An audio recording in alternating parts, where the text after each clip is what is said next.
اعوذ باللہ من الشیطان الرجیم بسم اللہ الرحمن الرحیم ام لہم شرکاء شرعوا لہم من الدین ما لم یأذن بہ اللہ ولولا کلمۃ الفصل لقضی بینہم وإن الظالمین لہم عذاب علیم۔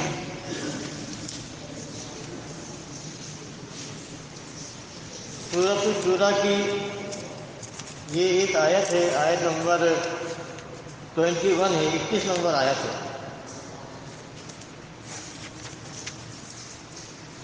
اس آیت میں اللہ رب العالمین کا فرمان ہے ام لہم شرکاء، کیا ان کے ایسے شریک ہیں شرعوا لہم من الدین، جنہوں نے دین میں ایسی شریعت بنا دی، ایسا راستہ مقرر کر دیا۔ یہ شرع جو ہے راستے کو کہتے ہیں، اللہ کے دین کا راستہ، اللہ کی طرف جانے کا راستہ، اللہ حق کی طرف جانے کا راستہ۔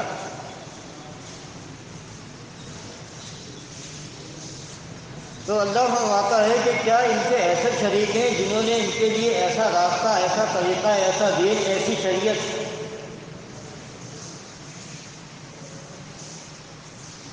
اور اسی شرع سے جو ہے شریعت پر بنائے۔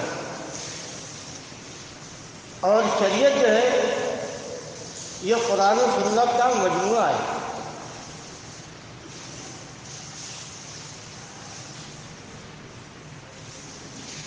تو کیا ان کے ایسے شریک ہیں جنہوں نے ان کے لیے ایسا راستہ نکال دیا ہے دین میں سے ما لم یأذن بہ اللہ، جس کا اللہ نے حکم نہیں دیا، اجازت نہیں دی، اذن نہیں دیا۔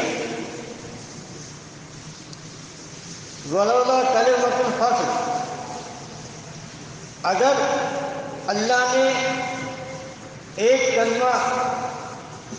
کلمے کا وعدہ نہ کر لیا ہوتا، کلمۃ الفصل، فیصلے کے دن کا، اللہ نے ایک کلمے کا فیصلہ کر لیا۔ وہ فیصلہ کیا ہے کہ اللہ تبارک و تعالیٰ اب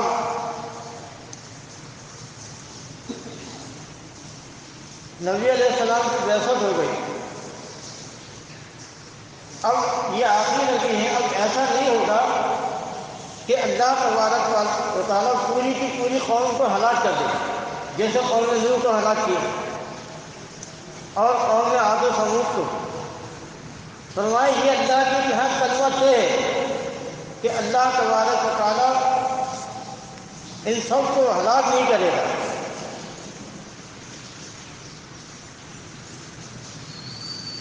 فرمایا اگر یہ اللہ کے یہاں کہنا ہو جاتا لقضی بینہم، تو اللہ تبارک و تعالیٰ ان کے درمیان فیصلہ کر دیتا، فیصلہ ہو جاتا، دودھ کا دودھ، پانی کا پانی ہو جاتا، جو نہیں مانتا وہ برباد ہو جاتا، ہلاک ہو جاتا، تباہ ہو جاتا، صفحہ ہستی سے مٹ جاتا۔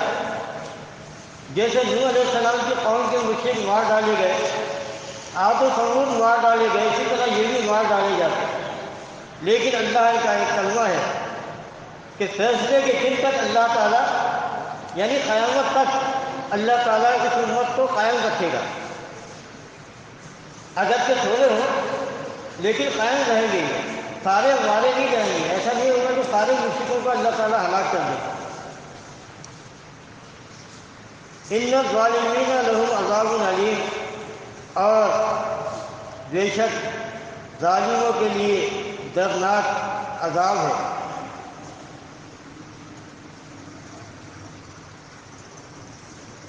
اسی طرح اللہ تبارک و تعالیٰ اسی سورہ کی آیت نمبر 13 میں فرماتا ہے شرع لکم من الدین، اس نے تمہارے لیے دین کا راستہ مقرر کر دیا۔ ما وصى به نوح،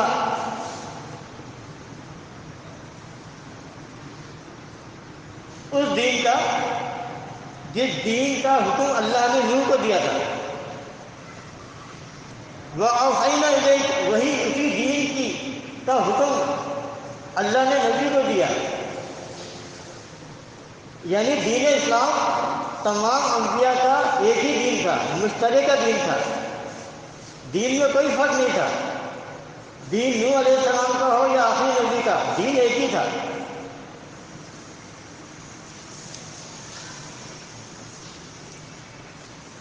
فرمایا وَمَا وَصَّيْنَا بِهِ إِبْرَاهِيمَ، ابراہیم کو بھی اسی دین کا حکم دیا تھا، دین اسلام. وَمُوسَىٰ، موسیٰ علیہ السلام کو بھی اسی دین کا حکم دیا تھا، اسی کو اختیار کرنے کا. وعیسیٰ، اور عیسیٰ علیہ السلام کو بھی ان اقیموا الدین، اور کہہ دیا تھا کہ دین کو قائم رکھنا ہے. وَلَا تَتَفَرَّقُوا فِيهِ، اور اس دین میں تفرقہ مت کرنا، اس دین سے الگ نہ ہونا. تفرقہ فرقہ، اس کی تعریف کیا ہے؟ اس کی حقیقی تعریف یہی ہے کہ دین سے الگ ہو جانا. اس کو کہتے ہیں فرقہ، جس کی مذمت کی گئی ہے. وہ گروہ جو دین سے الگ ہو جائے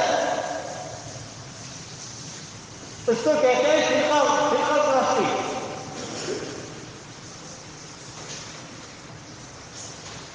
فرمایا کہ وَلَا تَتَفَرَّقُوا فِيهِ، اس دین میں تفرقہ مت کرنا.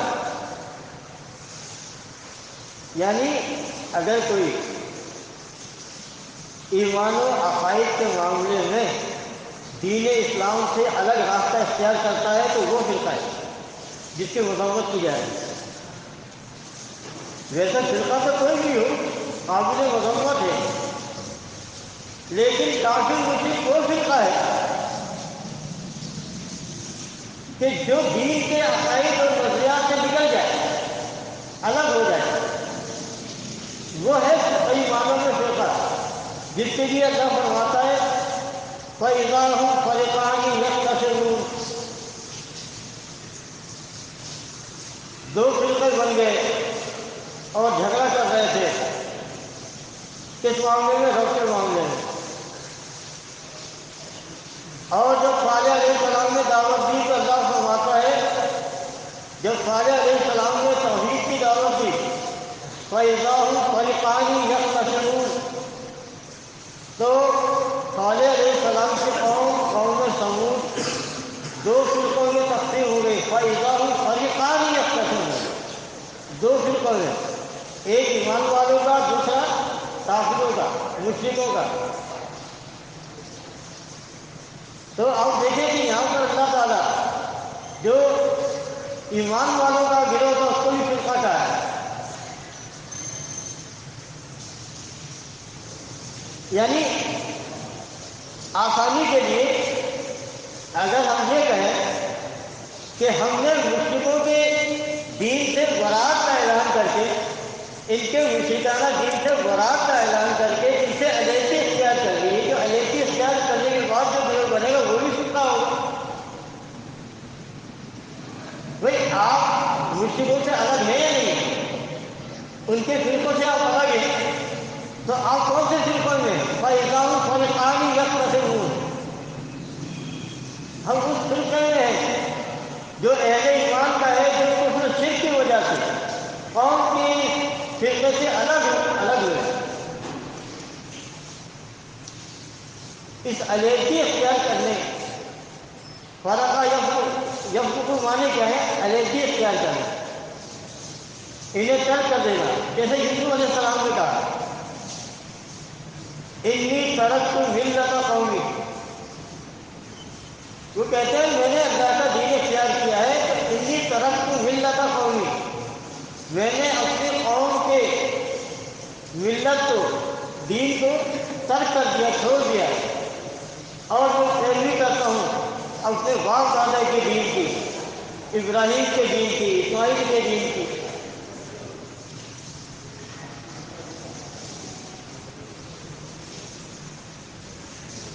فرمایا وَتَتَفَرَّقُوا، اور اس دین سے الگ نہ ہونا.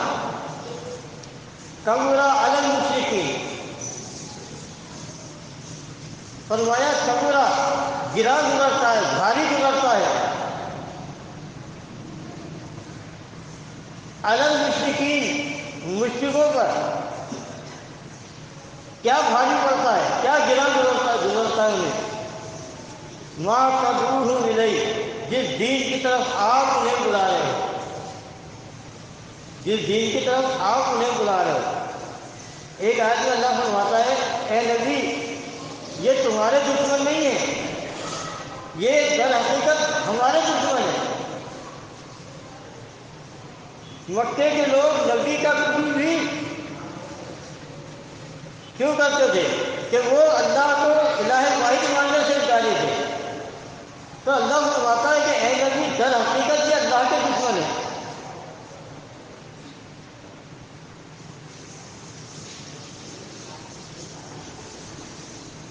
اللہ یجتبی الیہ من یشاء، اور اللہ برگزیدہ کر لیتا ہے اپنی طرف من یشاء، جسے چاہے. اللہ جسے چاہے برگزیدہ کر لیتا ہے. وَیَہْدِی اِلَیْہِ مَن یُنِیبُ، فرمایا اللہ ہدایت انہیں کو دیتا ہے جو ہدایت چاہتے ہیں. اللہ ہدایت انہیں کو دیتا ہے جو اللہ کی طرف رجوع کرتے ہیں، جو اللہ سے ہدایت چاہتے ہیں. اللہ انہیں کو جو ہدایت نہیں چاہے گا اللہ کیوں ہدایت دے گا. اللہ فرماتا ہے کہ ان کی آنکھیں دیکھتے نہیں ہیں، کان سنتے نہیں ہیں. اولئک کالانعام بل ھم اضل، فرمایا یہ جانور ہے بلکہ اس سے زیادہ گئے گزرے. پھر فرمایا اگر اللہ ان کو ویسے ہی سننے کی توفیق دے دیتا تو یہ بھاگ جاتے، یہ بھاگ کھڑے ہوتے. تو یہ تو اللہ کی مرضی ہے، اللہ کی مشیت ہے، اللہ کے اختیار میں جسے چاہے ہدایت سے نوازے، اور اللہ بہتر جانتا ہے کہ کون ہدایت کا مستحق ہے.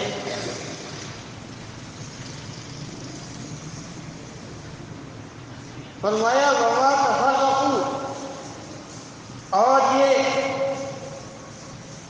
یہ جو الگ الگ ہوئے ہیں، دین سے انہوں نے علیحدگی اختیار کی، اللہ کے عقیدہ توحید سے انہوں نے علیحدگی اختیار کی. فرقہ واحد میں چلے گئے.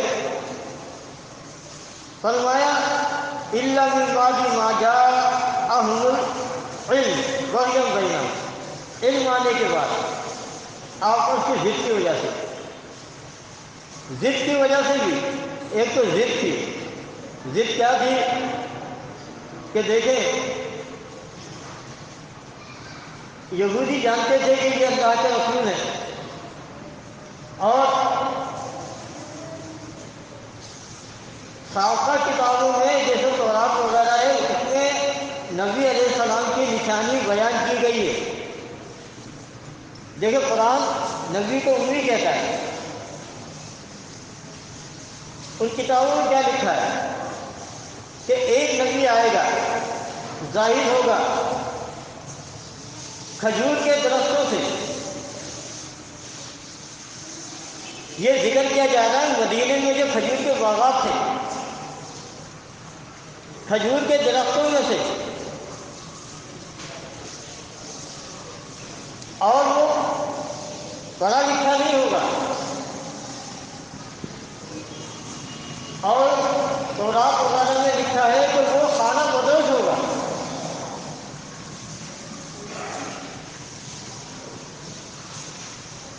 یعنی خانہ بدوشی کی زندگی عرب کے لوگ گزارتے تھے. کیسے گزارتے تھے کہ پانی کی تلاش میں جہاں پانی ملتا تھا وہاں قیام کر لیتے تھے. تو یہ علامت وہاں اس کو بیان کی گئی ہے نبی کی. تو جب اللہ کے نبی مدینے پہنچے ہیں تو مدینے والوں نے دیکھا اور پہچان گئے. وہ علامات دیکھی پہچان گئے تھے کہ یہ تو وہی ہے۔ تو ایک واقعہ آتا ہے، مدینے میں یہودیوں کا بہت بڑا مدرسہ تھا، ایک مرکزی مدرسہ تھا بہت بڑا، اس کا نام تھا غالباً بھول رہا ہوں، اشرف المدارس کا کیسے نام تھا۔ تو نبی علیہ السلام یہودیوں کے مدرسے پہنچ گئے اور یہودی میں ہلچل ہو گئی کہ یہ یہاں آ گئے۔ اللہ کے نبی نے کہا کہ تمہارا بڑا مفتی کون ہے، اس کو بلاؤ۔ اس کو بلایا گیا۔ اللہ کے نبی نے اس سے کہا کہ میں تجھے قسم دے کر تجھ سے پوچھتا ہوں، میں اللہ کی قسم دے کے تجھ سے پوچھتا ہوں، سچ سچ بتانا، کیا جو نشانیاں تمہاری کتابوں میں بتائی گئی تھی میں ان نشانیوں پر پورا اترتا ہوں یا نہیں اترتا؟ اس یہودی مفتی نے کہا کہ جی بالکل، آپ جو نشانیاں بتائی گئی ہیں آپ ان پر پورا اترتے ہیں۔ تو اللہ کے نبی نے کہا کہ پھر تو مجھے اللہ کا رسول کیوں نہیں مانتا؟ اس نے کہا کہ دیکھیں گے، آپ ایسا کریں کہ میری قوم کے لوگ اگر راضی ہو گئے، ہمارے علماء اگر راضی ہو گئے تو میں بھی راضی ہو جاؤں گا، اور اگر وہ راضی نہیں ہوئے تو میں بھی راضی نہیں ہوں گا۔ تو آپ دیکھیں مسئلہ کیا تھا؟ مسئلہ یہ تھا اس یہودی کے ساتھ، اس مفتی کے ساتھ، کیونکہ ان کا سارا کاروبار دھندا، ان کا پورا دینداری دکانداری اسی مدرسے سے وابستہ تھی، اور چلتا ہوا کاروبار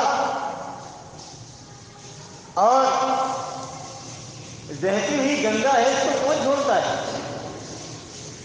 جہاں ہزاروں لاکھوں کا کاروبار چل رہا ہو مہینے کے اندر، تو کون چھوڑے گا مدرسے کو، کون چھوڑے گا دارالعلوم کو؟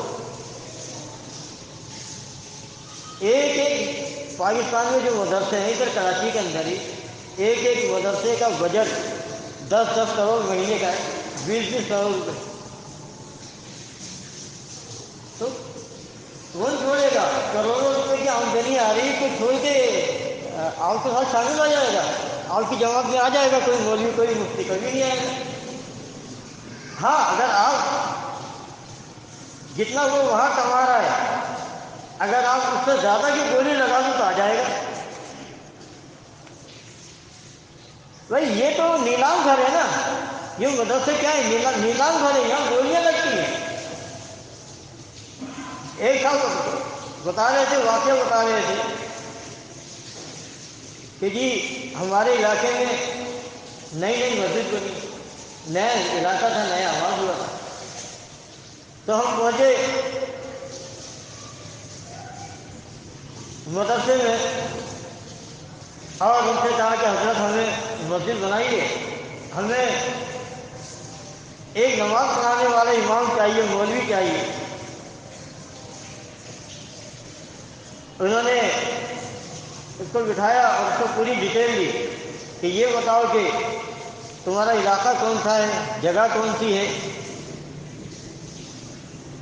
پھر سوال کیا کہ وہاں کون لوگ رہتے ہیں، بریلوی زیادہ ہے، دیوبندی یا اہل حدیث زیادہ ہے۔ اس نے بتا دیا کہ بھائی ہمارا یہ غریب علاقہ ہے اور ہمارے یہاں زیادہ تو بریلوی ہیں، بریلوی مسلک سے تعلق رکھتے ہیں۔ تو وہ سمجھ گیا کہ یہاں معاملہ جو ہے نا ہلکا ہے، تو اس نے ایک ہلکا چھوٹا موٹا مولوی ان کو دے دیا کہ اس کو لے جاؤ۔ تو اور علاقہ اگر کوئی علاقہ ہو تو پھر وہاں کوئی مولوی جاتا ہے، وائٹ کالر مولوی جاتا ہے وہاں، کیونکہ دھندا ہے، کاروبار ہے، لاکھوں کی آمدنی ہے، کروڑوں کا بجٹ بنتا ہے مہینے میں۔ ان مدارس کے اندر جب یہ جب یہ راشن پہنچتا ہے تو یہ جو بڑا والا ٹراولر ہوتا ہے نا، وہ جو ریل گاڑی کی طرح لگتا ہے وہ بڑا سا ہے، وہ ٹراولر بھر کے جاتا ہے، تھوڑا خالی ہو کے آتا ہے. اور اس قدر گوشت کی فراوانی ہے کہ بکرے کا گوشت ایسے پڑا ہوتا ہے. تو مجھے بتاؤ کون بندہ ہے جو اتنی عیاشی چھوڑ کر، اتنی سہولت، آسانی، عیاشی، عزت، احترام چھوڑ کر وہ یہاں آئے گا، یہاں تو اسے کہا جائے گا کہ بھائی نکال، دینے کی وجہ سے دیا جائے گا، وہ مولوی یہاں کہاں لگے گا مفتی. تو بہرحال اس مفتی نے کہا کہ ہم پہچان گئے ہیں کہ آپ اللہ کے رسول ہو، لیکن مانیں گے نہیں. بھائی نبی تو کوئی آنے والا نہیں ہے، آپ ان مولویوں کو اس طرح سے آزمائیں. اب نبی تو کوئی آئے گا نہیں، آپ قرآن لے کے جائیں، کہیں حضرت جی یہ جو آیت ہے انک میت و انہم میتون، یہ قرآن کی آیت ہے. ہاں جی مانتے ہیں، بالکل قرآن کی آیت ہے. اس میں یہ لکھا ہے کہ اے نبی تمہیں موت آئے گی، سب مر جائیں گے. کہتا ہاں لکھا ہے. پوچھا عقیدہ کیا ہے؟ کہہ رہا عقیدہ زندہ ہے، ہمارا عقیدہ یہ ہے کہ زندہ ہے. بولے بھائی مان لے یار، قرآن کی بات ہے، اللہ کی کتاب میں ہے. وہ کہتا ہے نہیں ہمارے سارے جو بڑے مان جائیں گے تو ہم بھی مان جائیں گے.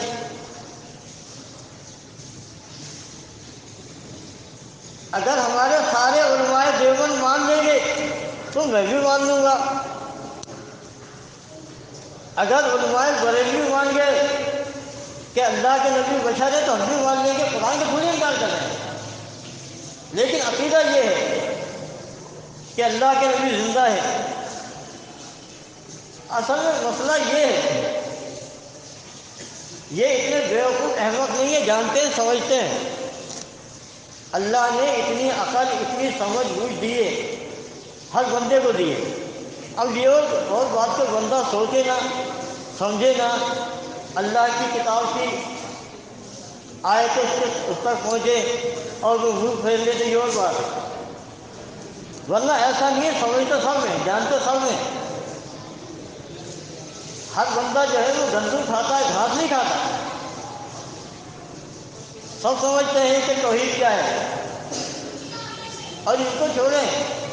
ایک عیسائی سے میں نے کہا کہ یار یہ تمہارا عجیب و غریب عقیدہ نہیں ہے کہ عیسیٰ علیہ السلام اللہ کے بیٹے ہیں؟ یار یہ تو کھلا شرک ہے. وہ کہنے لگا نہیں، ہم ایسا بیٹا نہیں مانتے کہ نعوذ باللہ اللہ نے مریم کی شادی کر لی ہے، لیکن ایسا نہیں مانتے ہم، بس محبت میں کہتے ہیں. تو دیکھیں غلط بات ہر بندے کو اٹکتی ہے اور وہ اس کی توجیہ پیش کرتا ہے، تعلیم پیش کرتا ہے. کیوں پیش کر رہا ہے؟ بھائی وہ کھل کے کہہ دیتا کہ نہیں جی ہم تو نعوذ باللہ بیوی مریم کو اللہ کی بیوی مانتے ہیں. وہ یہ نہیں کہہ رہا ہے، کہہ رہا نہیں ایسا نہیں ہے. ہر بندہ تعویل کرتا ہے. آپ بریلوی سے پوچھیں کہ یہ مزاروں کو کیا لینے جاتے ہو، ان کو پکارنا، کہتا ہے نہیں ہم تو وسیلہ بناتے ہیں. یہی بات دیوبندی بھی کہتا ہے. تو شرک جو ہے، کفر شرک جو ہے، یہ انسان کے ذہن میں اٹکتا ہے، کھٹکتا ہے. ہم جب چھوٹے سے تھے تو ہمارے اندر اتنا شعور نہیں تھا. لیکن جب کسی مزار پہ جانا ہوتا تھا نا تو میں کتراتا تھا. میں کہتا تھا نہیں، گھر والوں نے کہتا تم جاؤ، میں نہیں جاؤں. میں جاتے ہی نہیں تھا. اچھا ہی لگتا تھا مجھے، کھٹکتی تھی یہ بات کہ بھائی یہاں کیوں جائے، جہاں چپل اتار کے کیوں جائے، ننگے پاؤں جاؤ. یہ کیا چیز ہے، یہ کھٹکتی تھی یہ بات. دیکھیں توحید جو ہے نا انسان کی فطرت میں ہے، فطرت میں ہے. لیکن لوگوں کے دل کے اندر یہ جو فطرت ہے، نیچر ہے توحید کی، وہ اس کے ماحول نے، گھر والوں نے، مولویوں نے اس فطرت کو دبا دیا ہے. آپ کا کام کیا ہے؟ آپ دعوت دو، اس فطرت کو اس فطرت کو جو ہے نا آپ ابھارو، اوپر لے کے کیا جو دبا دی گئی ہے۔ جب اس کی نیچر اوپر آئے گی فطرت، تو انسان خود بخود صحیح راستے کی تلاش میں شروع کر دے گا۔ دیکھیں فطرت کسے کہتے ہیں؟ فطرت یہ چیز ہے کہ اگر آپ یہاں بیٹھے ہیں، کوئی چیز اوپر سے گرتے آپ کے اوپر آ رہی ہے، آپ کے منہ سے کیا نکلے گا؟ یا اللہ، نکلے گا نہیں نکلے گا؟ اسی کو کہتے ہیں نیچر، فطرت کہتے ہیں۔ آپ چلے جائیں ہاسپٹل کے اندر، مریض جو داخل ہے نا، مریض جو داخل ہے سب یا اللہ کہتے ہوتے۔ آپ کا کام ہے کہ ان کی اس نیچر کو ابھارنا، اوپر لانا جو دوا دی گئی ہے۔ توحید کوئی اتنی مشکل چیز تو نہیں ہے، یہ کہنا کہ اللہ ہے کہ اس کو کوئی شریک نہیں، اس کو کیا مشکل ہے؟ بہت آسان سے سادہ سی بات ہے، لیکن اس کے ثمرات بڑے نتائج خطرناک ہوتے ہیں۔ کیسے خطرناک ہوتے ہیں؟ آپ دیکھیے، اللہ کے نبی دعوت دے رہے ہیں اپنے خاندان والوں کو، چچا کو دعوت دے رہے ہیں کہ ایمان لے آؤ، اللہ کو اکیلا الہ مان لو، اللہ کو اکیلا معبود مان لو، یہ مان لو کہ اللہ کے سوا کوئی الہ نہیں۔ تو ان کا احساس کیا تھا؟ وہ کہتے تھے کہ اے عبداللہ کے بیٹے، یہ ہماری توہین ہے، یہ گالی ہے ہمارے آباء و اجداد کے لیے اگر ہم لا الہ کو مان لیں گے تو۔ لا الہ کو ماننے کا مطلب یہ ہے کہ ہم نے اپنے آباء و اجداد کو گالی دے دی، رات مار دی ان کو۔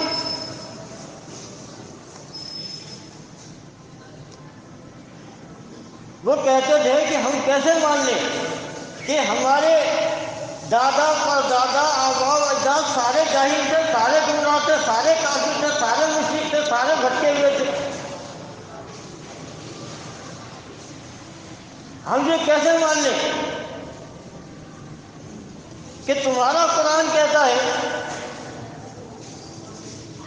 اعلان کرتا ہے، حکم آرڈر جاری کرتا ہے، قل یا ایھا الکافرون لا اعبد ما تعبدون۔ آپ بتائیے یہ جو آیتیں ہیں یہ ان کے سینے پھاڑ دیتی تھی، ان کے سینے چیر کے اندر گھستی تھی کہ یہ کیا کہا جا رہا ہے ہمارے آباء و اجداد کو؟ ہمیں کہا جا رہا ہے جو ہم بیت اللہ کے محافظ ہیں، رکھوالے ہیں، اللہ کے گھر کی نگہبان ہیں،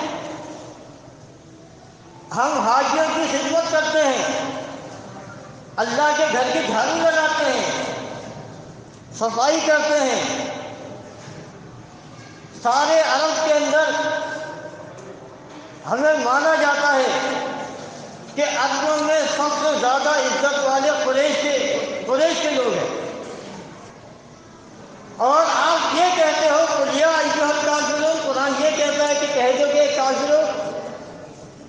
ابو لہب کہتا تھا کیا میرا باپ عبد المطلب کافر تھا؟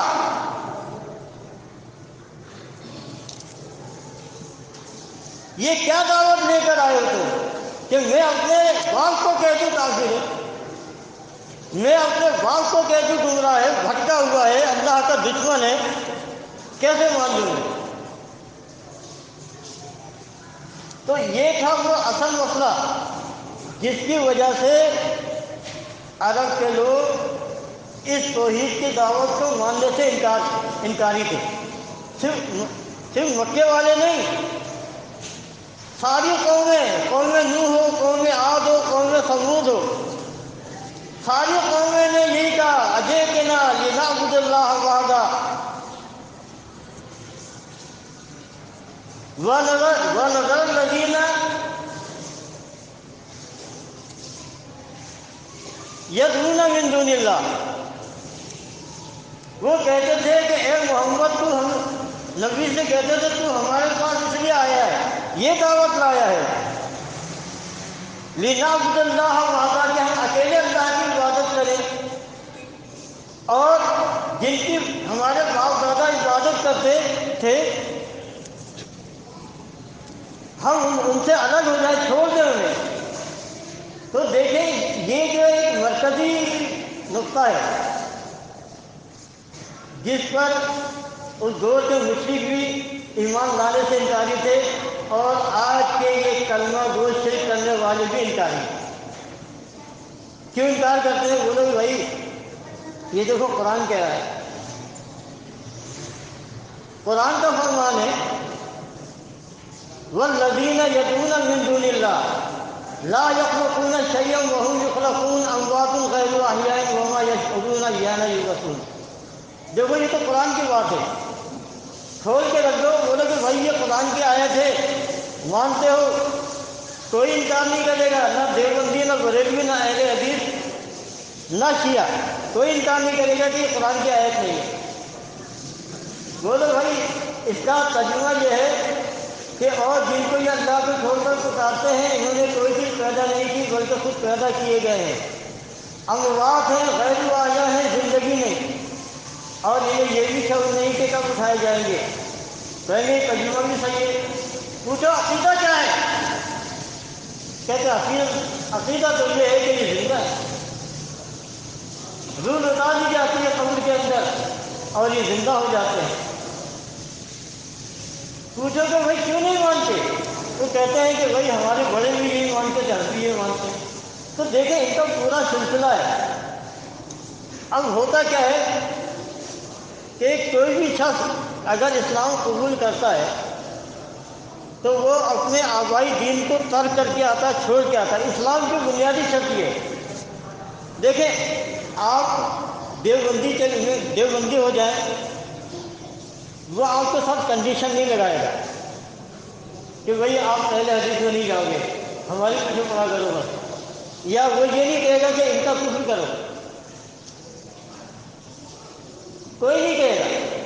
لیکن اسلام یہ واحد مذہب ہے، یہ واحد دین ہے جو انسان کو، انسانیت کو کفر سے کاٹتا ہے اور اسلام سے جوڑتا ہے۔ دوسرے جتنے ادیان ہیں یہ کفر سے جوڑتے ہیں، وہ کہتے ہیں ٹھیک ہے کوئی بات نہیں چلے گا، لیکن اسلام میں کوئی گنجائش نہیں ہے۔ یہ بڑا بنیادی فرق ہے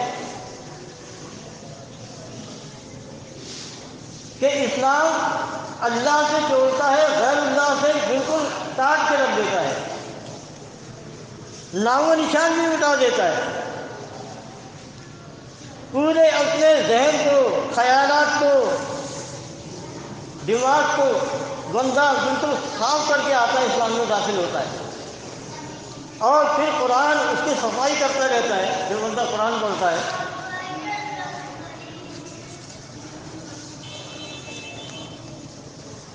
تو اللہ تبارک و تعالیٰ فرماتا ہے ام لہم شرکاء شرعوا لہم من الدین، کیا ان کے ایسے شریک ہیں جنہوں نے دین میں ایسا طریقہ، ایسا راستہ متعین کر دیا، مقرر کر دیا، معلوم یعلم، دین کے اندر معلوم یعلم بہ اللہ، جس کا اللہ نے حکم نہیں دیا۔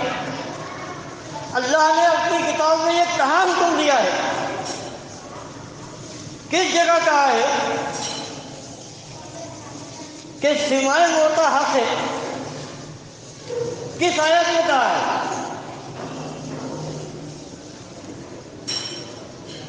قرآن نے یہ کہا ہے کہ انبیاء زندہ ہے؟ کس آیت میں کہا ہے؟ اللہ نے کب حکم دیا؟ یہ تمہارے شریک ہے، یہ تمہارے ایسے شریک ہیں جنہوں نے دین کے نام پر، دین اسلام کے نام پر تم پر یہ اپنا حکم چلایا ہے کہ تم ان گلی سلی لاشوں کو اللہ کا شریک بناؤ۔ او بھائی کچھ سمجھ عقل ہونی چاہیے، کس کو اللہ کا شریک بنا رہے ہو؟ یہ قبر میں پڑا ہوا لاشا جس کا کان بھی مردہ ہے، آنکھیں بھی مردہ ہیں، دماغ بھی مردہ ہے، اس کا دل بھی مردہ ہے، وہ سر سے لے کے پاؤں تک مردہ ہو چکا ہے، اور جب قبر میں دفنایا تو دم سڑ گیا۔ اب دیکھیں اللہ فرماتا ہے کہ یہ بات تو کافر مشرک بھی جانتے ہیں۔ وہ کہتے تھے، نبی علیہ السلام تو سوال کرتے تھے، میں یحیی العظام وہو رمیم۔ مشرک کہتا ہے، نبی سے سوال کرتا ہے، میں یحیی العظام، آپ کہتے ہو جو مرے ہوئے زندہ کیے جائیں گے، قیامت آئے گی۔ وہ حیران کہتے ہیں، کون زندہ کرے گا ان گلی سڑی ہڈیوں کو، جبکہ یہ بوسیدہ ہو کر ختم ہو چکی ہے، رمیم بن گئی ہے۔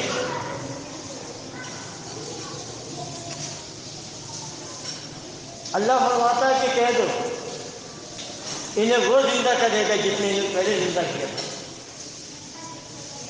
تو دیکھیں، وہ مشرک یہ مانتے تھے کہ مرنے کے بعد یہ بوسیدہ ہڈیاں، گلی سڑی لاشیں، یہ کیسے زندہ ہوں گے قیامت کو؟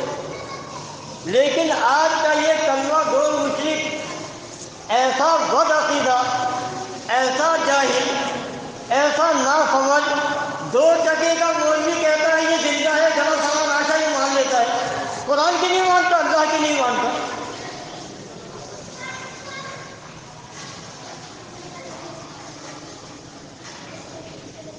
تو آپ دیکھیں کہ اس سے زیادہ نادان کون ہوگا؟ دیکھیں، اتنا بڑا جاہل تو ابو جہل بھی نہیں تھا اتنا بڑا، اس کو ابو جہل کہا گیا۔ کیوں کہا گیا؟ کہ اس نے اسلام قبول نہیں کیا، جہالت کا مظاہرہ کیا، نبی علیہ السلام کا کٹر مخالف تھا۔ لیکن وہ بھی اتنا بڑا جاہل نہیں تھا، وہ بھی کہتا تھا میں یحیی العظام وہی رمیم۔ لیکن وہ ابو جہل تو مانتا تھا کہ کون زندہ کرے گا ان ہڈیوں کو، گلی سڑی ہڈیوں کو۔ لیکن آج کا یہ مولوی اور آج کے یہ ان مولویوں کے شاگرد اتنی لمبی لمبی داڑیاں رکھ کے کہتے ہیں انبیاء احیاء قبورہم یصلون۔ حضرت جی قبر میں زندہ ہیں، دیکھتے اور سنتے ہیں۔ اور بھائی تم تو شرک میں ابو جہل کو بھی مار دے گی، تم تو اس کے بھی باپ نکلے۔ وہ کافر تھا، مشرک تھا، لیکن کہتا تھا کون زندہ کرے گا ان ہڈیوں کو، گلی سڑی ہڈیوں کو، لاشوں کو، جب یہ رمیم ہو جائیں گی۔ کہہ دو قل انہیں وہ زندہ کرے گا جس نے انہیں پہلی مرتبہ زندہ پیدا کیا تھا۔ اچھا دیکھیں، بالکل سادہ سی بات ہے، سمپل سی بات ہے۔ آپ مجھے کسی مولوی سے یہ منوا کے دکھا دو کہ قبر کا یہ مردہ گلا سڑا لاشا ہے، نہ دیکھتا ہے نہ سنتا، سوال ہی پیدا نہیں ہوتا، اور مان کے نہیں دے گا، مر جائے گا، مانے گا نہیں، قرآن کھول کے رکھ دو نہیں مانے گا۔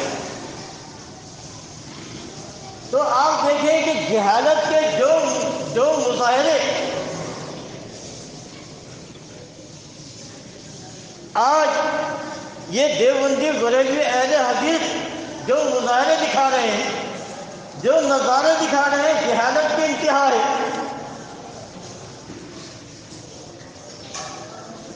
یعنی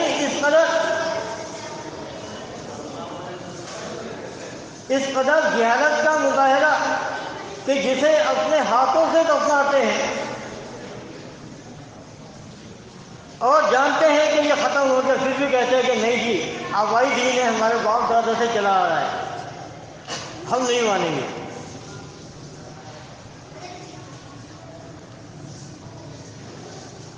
فرمایا فذالک فضل، کہا جا رہا ہے کہ آپ انہیں، نبی کو کہا جا رہا ہے کہ آپ انہیں اسی دین کی طرف بلاتے رہیں، واستقم،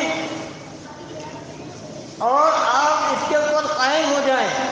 آپ کا بلاوا، آپ کی دین، آپ کا بلایا ہوا اسی دین کی طرف ہونا چاہیے اور آپ اس کے اوپر قائم رہے وستقم کما امرت، جیسا اللہ نے آپ کو حکم دیا ہے آپ کا کام اس حکم کو لوگوں تک پہنچانا ہے، کما امرت جیسا کہ حکم دیا گیا ہے۔ ولا تتبع اہواءہم، فرمایا کہ ان کی خواہشات کی پیروی نہ کرنا، یہ بڑے جھانکے دیں گے، یہ بڑے بڑے لالچ دیں گے، جھانکے دیں گے۔ فرمایا ولا تتبع اہواءہم، ان کی خواہشات کی پیروی نہ کرنا۔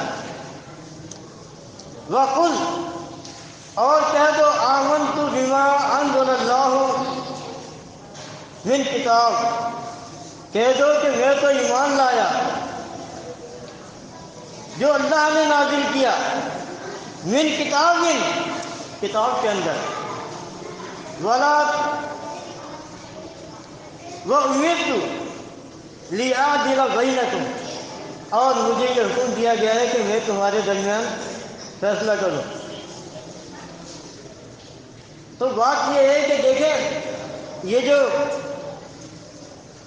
مکے کے مشرکین تھے، ایسا نہیں ہے کہ یہ توحید سے نابلد تھے، توحید کو مانتے تھے، اور جو توحید کو مانے گا اس کو یہ بھی معلوم ہوگا کہ شرک کیا ہے، ٹھیک ہے، توحید کے ماننے والے تھے، اور بڑے صاف انداز میں کہتے تھے کہ یہ تلبیہ پڑھتے تھے لبیک اللہم لبیک لا شریک لک، اے اللہ ہم حاضر ہیں تیرا کوئی شریک نہیں، الا شریک، سوائے ایک شریک، ہوا لکا تملکہ، اس کا مالک بھی تو ہی ہے، وما ملک، اور وہ خود مالک نہیں۔ تو آپ دیکھیں وہ شرک کو سمجھتے تھے، وہ کہتے تھے کہ اے اللہ تیرا کوئی شریک نہیں، ہم تو مانتے ہیں سوائے ایک کے۔ اب وہ ایک کون تھا؟ چاہے وہ ابراہیم علیہ السلام ہو، اسماعیل ہو، یا لات ہو، منات ہو، سوائے ایک کے، الا شریکہ، سوائے ایک شریک کے تیرا کوئی شریک نہیں، اور تو ہی ان کا مالک ہے، اور یہ کچھ کوئی اختیار نہیں رکھتے۔ تو آپ دیکھیں وہ جو مانتے تھے اس بات کو کہ شرک کیا ہے، اور مکے کے مشرک نے کبھی بھی، مکے کے مشرکین کبھی بھی یہ نہیں کہتے تھے کہ ہم جو شرک کر رہے ہیں وہ اللہ کے حکم سے کر رہے ہیں، نعوذ باللہ، کبھی نہیں کہتے تھے، بلکہ وہ اللہ کی مشیت کی طرف لے کے جاتے تھے کہ وَلَوْ شَاءَ اللَّهُ مَا أَشْرَكْنَا وَلَا آبَاؤُنَا، یعنی اس کو وہ شرک و مشیت کی طرف لے کے جاتے تھے، اللہ کے حکم کی طرف نہیں لے کے جاتے تھے۔ اور کیونکہ اللہ فرماتا ہے کہ وَلَا يَرْضَىٰ لِعِبَادِهِ بِالْكُفْرِ، اللہ جو ہے اپنے بندوں سے کفر پر راضی نہیں، جب وہ کفر میں راضی نہیں ہے تو کفر کرنے کا حکم نعوذ باللہ کیسے کیوں دے گا؟ تو وہ کہتے تھے کہ وَلَوْ شَاءَ اللَّهُ مَا أَشْرَكْنَا وَلَا آبَاؤُنَا، اگر اللہ کی مشیت نہ ہوتی تو ہم شرک نہ کرتے۔ اللہ نے بھی فرمایا وَلَوْ شَاءَ اللَّهُ مَا أَشْرَكُوا، یہ اللہ کی مشیت ہے کہ اللہ نے انہیں ڈھیل دی ہے، مہلت دی ہے، شیطان کو ڈھیل دی ہے، یہ اللہ کی مشیت ہے، لیکن اللہ کی رضا نہیں ہے، اللہ کا حکم نہیں ہے، اللہ کا امر نہیں ہے، اللہ کی مشیت ہے۔ تو دیکھیں مکے کے مشرک اتنے سمجھدار تھے کہ وہ شرک کرتے تھے لیکن اللہ کی مشیت کی طرف لے کے جاتے تھے. اللہ کی مشیت کی طرف لے کے جاتے تھے. اور مشیت کیا ہے کہ اللہ نے اپنی مشیت کے تحت ہمیں چھوٹ دی ہے، مہلت دی ہے. اگر اللہ کی مشیت نہیں ہوتی تو سوال ہی پیدا نہیں ہوتا. تو آپ دیکھیں کہ بڑا ان کا صاف اور کلیئر عقیدہ تھا، لیکن شرک اس لیے کرتے تھے کہ ان کے باپ دادا اللہ کی شریک بناتے تھے. ان کے باپ دادا اللہ کے شریک بناتے تھے. اور دیکھیں کتنی، حالانکہ وہ امی قوم ہے، عرب کے لوگ امی ہیں، پڑھے لکھے نہیں ہیں، لیکن ان کا اتنا دماغ کام کرتا تھا کہ وہ کہتے تھے تیرا کوئی شریک نہیں. اور جو شرک ہم کر رہے ہیں اور جو شریک ہم نے بنائے ہیں وہ تو اللہ کی مشیت ہے. اگر اللہ کی مشیت نہ ہوگی تو نہ شیطان ہوتا، نہ ابلیس ہوتا، نہ شر ہوتا. یہ تو اللہ نے اپنی مشیت سے چھوٹ دی ہے، اس لیے ہم نے کام ہونا، ہماری مجال نہیں تھی. تو آپ دیکھیں کہ کانسیپٹ ان کا اچھا تھا، کلیئر تھا. خرابی ایک تھی کہ وہ اپنے آبائی دین کو چھوڑنے کو تیار نہیں تھے اور صرف ان کے آبا و اجداد کرتے چلے آ رہے تھے. لات عزا مناف کو ان کے آبا و اجداد شریک بناتے چلے آئے تھے. تو یہ معاملہ تھا. اللہ تبارک و تعالیٰ ہمیں سمجھ دے، ہدایت دے. دیکھیں توحید بہت آسان ہے، لیکن توحید پہ قائم رہنا مشکل ہے. کیونکہ جب آپ توحید پہ قائم ہو جاؤ گے تو پھر یہ سارے، تو آپ کی طرف سے ہر طرف سے حملہ ہوگا، ہر طرف سے حملہ ہوگا، ہر طرف سے آپ کے اوپر اٹیک کیا جائے گا. یہ ایسے ہی ہے جیسے کہ آپ نے بھیڑوں کے چھتے میں ہاتھ ڈال دیا ہے. تو توحید اختیار کرنا آسان ہے، بہت سمپل ہے، لیکن توحید کے اوپر قائم رہنا جو ہے یہ سب سے مشکل کام ہے. یہ تو اللہ کی توفیق سے ہی کوئی بندہ قائم رہ سکتا ہے، ورنہ کہ جس پر اللہ تعالیٰ رحم کرے وہی قائم رہتا ہے. ورنہ 2 منٹ کے اندر بندے کے قدم جو ہے جھٹمگا جاتے ہیں، نکل جاتا ہے اسلام سے. اور آپ دیکھیں یہ جتنے بھی لوگ اسلام سے نکلتے ہیں نا تو اختلاف کس پہ کرتے ہیں؟ انہیں اختلاف اس پہ نہیں ہوتا کہ یار یہ کون 5 وقت کی نمازیں پڑھے، کون روزے رکھے، کون حج کرے، 5 وقت کی اذانیں دے. جھگڑا کر کے جاتے ہیں اللہ کی الوہیت کے معاملے میں، اسی پر اختلاف کر کے نکلتے ہیں. اصل میں ان کا جھگڑا جو ہے اللہ کی الوہیت، اس کی ربوبیت سے. دیکھیں یہ منکر حدیث جو ہوتے ہیں نا، یہ تو آگ بناتے ہیں عیسیٰ علیہ السلام کی اور دوسرے مسائل اٹھاتے ہیں.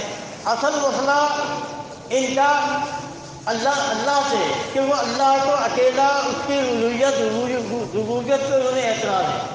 اور اسی اعتراض کی وجہ سے پھر انہیں پورے دین پہ، پورے اسلام پہ اعتراض ہو جاتا ہے. تو اصل دیکھیں کسی بھی مسئلے کو جاننے کے لیے اس کے اصل تک جانا ہوتا ہے کہ یہ شخص جو کچھ کہہ رہا ہے نا تو اس کی پرابلم کیا ہے، اس کو کیا چیز اٹک رہی ہے. تو جب آپ اس کا کیلکولیشن نکالو گے پتہ چلا کہ اللہ کی الوہیت اور ربوبیت اس کو اٹک رہی ہے. ورنہ کوئی مسئلہ نہیں ہے، نماز روزہ حج زکات یہ کوئی مسئلہ ہے اور امت کا کوئی جھگڑا نہیں ہے. دیکھیں آپ بریلوی کتنا ہی مشرک کیوں نہ ہو، 5 وقت کی نماز تو مانتا ہے، حج تو مانتا ہے، کوئی جھگڑا نہیں ہے. دیوبندیوں سے بھی اس کو کوئی جھگڑا نہیں ہے، اہل حدیثوں سے بھی کوئی جھگڑا نہیں ہے. جزیات کے اوپر اختلاف ہو سکتا ہے، بیسک چیزوں میں جھگڑا نہیں ہے.